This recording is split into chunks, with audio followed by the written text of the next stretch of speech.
ไปกับพรรคเพื่อไทยได้บ่ได้ปะค่ะอ้าวดีใจถ้างั้นเนอะเบอร์ใดคะเบอร์ใดบัตรสีชมพูเด้อค่ะเลือกพรรคเพื่อไทยไปเป็นรัฐบาลเอาดร.เชนไปเป็นนายกรัฐมนตรีค่ะเบอร์ใดคะเบอร์ใดเบอร์ใดคะกราบขอบพระคุณค่ะในความเมตตาของพี่ของน้อง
พี่น้องที่เจ้าครับ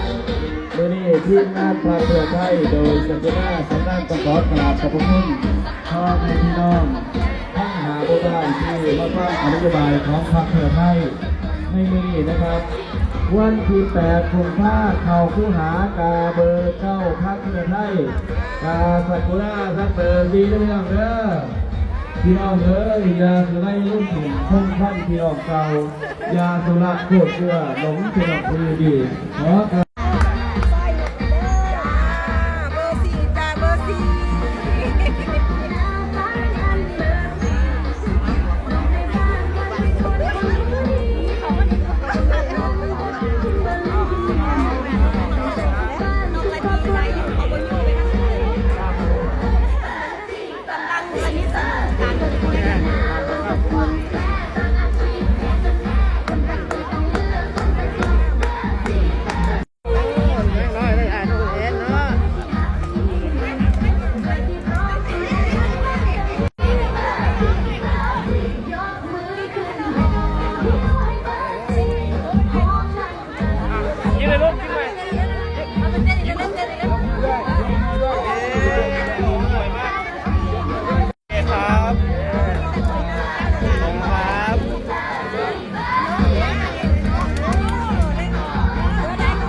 ลูกเดียว